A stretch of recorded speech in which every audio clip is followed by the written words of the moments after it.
Good morning students. आज जो है हमारी वर्कशीट आई है, वर्कशीट नंबर 43। वो एक न्यू चैप्टर स्टार्ट हुआ है आज हमारा, तत्वों का आवर्त वर्गीकरण, मतलब क्लासिफिकेशन ऑफ एलिमेंट्स। इसके समझने से पहले आप इसको बहुत ही सिंपल से एक एग्जांपल से समझिए। जब भी आप केमिस्ट के पास जाते हैं, आप उसे दवाई का नाम बताते हैं या सोल्ट का नाम बताते हैं, और होता क्या है, वो आपको फटाफट एक स्पेसिफिक रैक में जाता है, दवाई निकाल के दे देता है। या अगर आप दुकानदार को समझे तो दुकानदार के पास आप जब साबुन मांगते हैं तो उसे पता है कि इस रैक में साबुन रखा है, वो निकाल के दे देता है। क्यों? क्योंकि उसने क्लासीफाई किया हुआ है अपने सामान को। केमिस्ट ने अकॉर्डिंग टू अल्फ़ाबेट या सोल्ट के अकॉर्डिंग या स्पेसिफिक बॉडी पार्ट्स के अकॉर्डिंग अपनी रैक्स को अरेंज कर रखा है, इसीलिए बहुत इजीली वो दवाई को निकाल के ला सकता है। सेम ऐसे ही जो हमारा दुकानदार है, उसने भी सामान को क्लासीफाई मतलब अलग अलग वर्गों में बांटा है। जैसे नहाने का सामान एक तरफ है, खाने का एक तरफ है, चॉकलेट्स एक तरफ है, मसाले एक साइड में हैं। ऐसा नहीं है कि जहाँ पर एक जगह उसने टूथपेस्ट रखा है, दूसरी जगह उसने गरम मसाला रखा हुआ है उसी रैक के अंदर, या जहाँ बिस्किट रखा है उसी रैक के अंदर नहाने का साबुन रखा है। ऐसा कभी नहीं होगा। हर एक शॉप पे क्लासीफाई किया जाता है।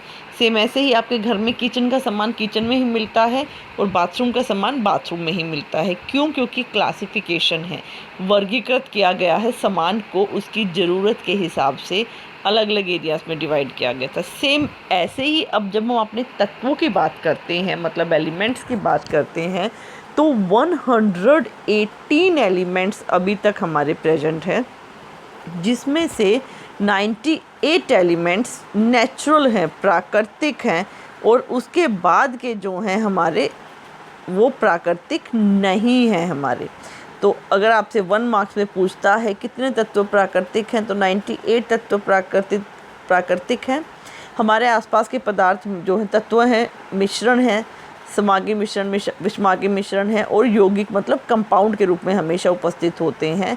और कई बार क्या होता है, आप देखिए कि जो हमारे तत्व हैं वो आपस में ही मिलके बनाते हैं, मतलब खुद के ही जो अणु है उनसे मिलकर, जैसे सोडियम है Na, सोडियम का साइन क्या है मेरा Na, तो जो सोडियम है वो अपने आप ही क्या है आपका मिलकर बनाता रहता है।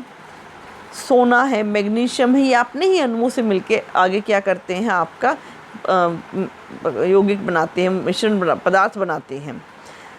अब तक जो है हमने देखा कि जो 118 वर्गीकरण तत्व हमारे निकले हैं, उनको कैसे समझा जाए, कैसे उनकी विशेषताएं जानी जाए या याद रखी जाएं।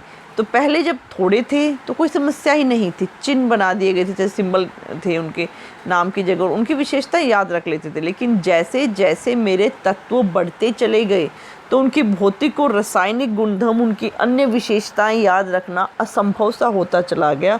तो ज़रूरत महसूस हुई कि कुछ तत्वों का आवर्त वर्गीकरण किया जाए, मतलब उनको वर्गों में बांटा जाए। तो उस समय डोबनर ने स्टार्ट किया था सबसे पहले तत्वों का आवर्त वर्गीकरण करना। 1817 में डोबनर था, ये एक जर्मन विशेषज्ञ था। उसने क्या किया, समान गुण धर्म वाले तत्वों को समूह में व्यवस्थित करना स्टार्ट किया, और उसके लिए उसने उनको परमाणु भार, ध्यान रखेंगे डोबनर ने परमाणु भार को आधार माना था, और 3 तत्वों के समूह इसने प्राप्त किए थे। सबसे पहला और सबसे जो सिंपल सा है हमारा डोबनर त्रिकी आता है। इसने क्या किया था, A, B और C, अगर 3 मेरे त्रिक के अंदर आते हैं तो A + C डिवाइडेड बाय 2, मतलब A और C के द्रव्यमान को जोड़ा, 2 से भाग दे दिया, जो भी आया अगर वो B के इक्वल है तो उसे बीच में उसने रख दिया।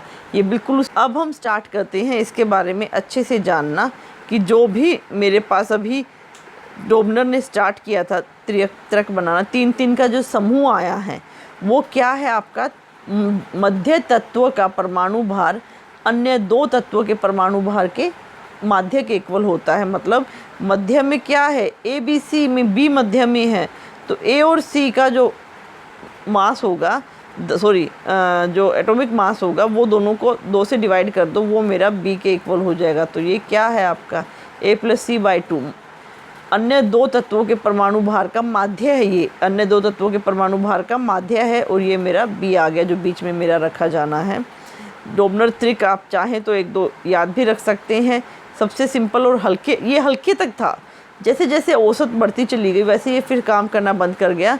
सबसे पहले इसने एक त्रिक बनाया, लिथियम सोडियम और पोटाशियम वाला त्रिक देखते हैं हम, कैल्शियम स्ट्रोनियम और बैरियम वाला, क्लोरीन ब्रोमीन और आयोडीन वाला।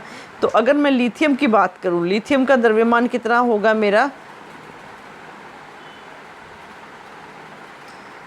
लगभग 7 होता है, 6.9 इन्होंने दिया हुआ है। फिर सोडियम का है 23 और पोटाशियम का है 39। मैं प्लस का साइन नहीं लगा रही हूँ, सॉरी।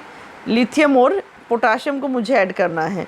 लिथियम का कितना निकला था मेरा, राउंड ऑफ में 7 और ये था 39। 39 प्लस 7 कितना हो जाएगा मेरा, 46। 46 डिवाइडेड बाई 2 23। ये 23 किसका है, सोडियम का, इसीलिए ये तो मेरा त्रिक जो था सही था। इस तरह से आप त्रिक जो था उसको चेक कर सकते हैं कि सही था कि नहीं था। इसमें कमियां क्या थी जो डोबनर ने त्रिक बनाया, इसमें क्या कमी थी। सबसे पहला कि ये सफल नहीं हुई, एक तो 3 ही ज्ञात कर सकते थे और कई बार इसके अंदर अपवाद हो गए कि जो बीच वाला रखा गया वो बिल्कुल ही अलग विशेष थे। जो 3 हैं ये सही थे, लेकिन आगे जब उनका वजन बढ़ता गया, परमाणु संख्या बढ़ती गई, तो ये जो था आपका त्रिक काम करना बंद कर गया। नेक्स्ट देखते हैं न्यूलैंड्स का अष्टक सिद्धांत। अष्टक मतलब इसके अंदर 8 आ गए, त्रिक में 3 थे। इसने क्या किया है आपका, कुछ हद तक इसने ठीक रखा था, लेकिन यहाँ पर परमाणु भार को इसने आधार बनाया। परमाणु भार के अकॉर्डिंग इसने 8 को लिया, जो ऐसे बढ़ती हुई एरो के हिसाब से मेरा चल रहा था। इसने इसकी तुलना संगीत के अष्टक से, सारे गामा पा वाला जो था उससे इसने कहा और उसी को इसने आधार माना था। और जो था प्रत्येक 8वें तत्व के गुण पहले तत्व के समान थे। ये आपको ज़रूर ध्यान रखना है कि प्रत्येक 8वें तत्व के जो गुण थे पहले तत्व के समान थे।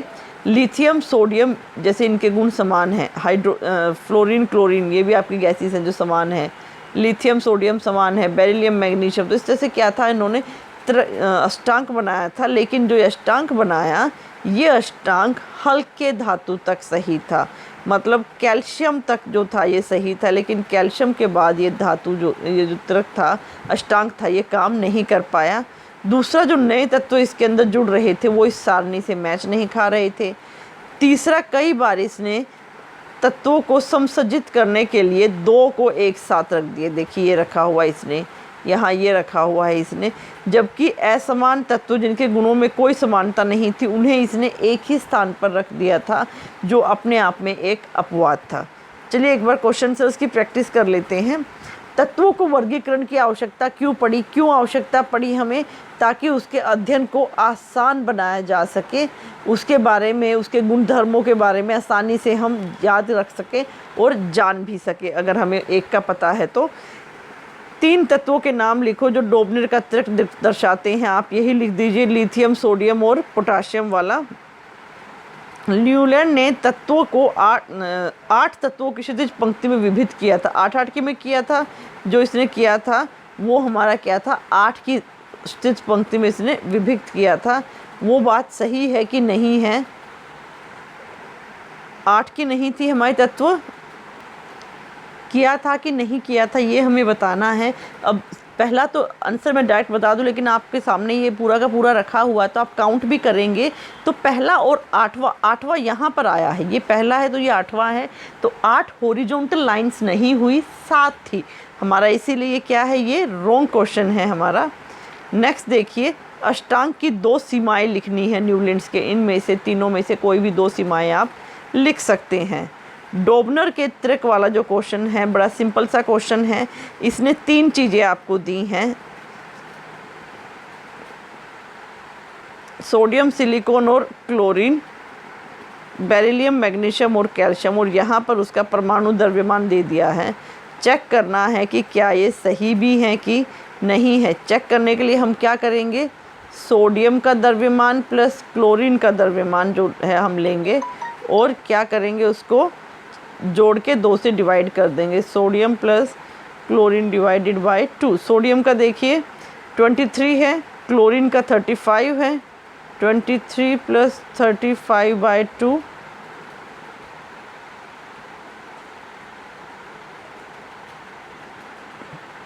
कितना निकला हमारा 58 है, तो ये 29। अगर मैं आपका सिलिकॉन का मास देखूं तो वो 28 है। रफली हमारा ये सेम आता है, क्योंकि यहाँ पर हम जो लेते हैं वो 35.7 करके भी लेंगे, तो राउंड ऑफ करके आप बोल सकते हैं कि हल्का फुल्का ठीक है। लेकिन अगर आप प्रॉपर्टीज़ की बात करें तो सोडियम और क्लोरीन की तो कोई विशेषता ही नहीं है आपस में, इनको इकट्ठा किस बिहाफ पर आप रख रहे हैं। एक गैस है, एक मेटल है आपका, इसकी अलग फिजिकल प्रॉपर्टीज़ हैं, इसकी अलग विशेषताएँ हैं, तो जिसके चलते हमारा पहले का जवाब जो आएगा वो नो होगा, क्योंकि इनकी विशेषताएं या जो गुणधर्म हैं वो एक जैसे नहीं है, एक समान नहीं है। नेक्स्ट जो है आप वो देखेंगे बेरिलियम, मैग्नीशियम और कैल्शियम वाला जो केस है, हम वही बेरिलियम प्लस मैग्नीशियम को पहले चेक करेंगे कि क्या ये हमारा जो द्रव्यमान है वो एवरेज आ रहा है कि नहीं आ रहा है। सबसे पहले मैं beryllium plus calcium divided by 2 करूँगी। बेरिलियम इन्होंने बोला है 9, जो मेरा कैल्शियम है वो है 49/2 है आपका, जो राउंड ऑफ करके लगभग जो निकलेगा आपका वो कितना निकलेगा 24.5। और अगर मैं तीसरा जो है मेरा ट्रेड के अंदर मैग्नीशियम को मैं देखती हूँ तो वही मैग्नीशियम जो है वो 24 है, तो अप्रोक्सीमेटली ये हमारे सेम है और इनकी जो विशेषताएं हैं वो भी एक जैसी हैं गुणधर्म, इसीलिए सेकंड में मेरा यस होगा, फर्स्ट में मेरा नो होगा। आई होप आपको मेरी वीडियो पसंद आई होगी। मेरे चैनल को लाइक और सब्सक्राइब कर दीजिए। Thank you.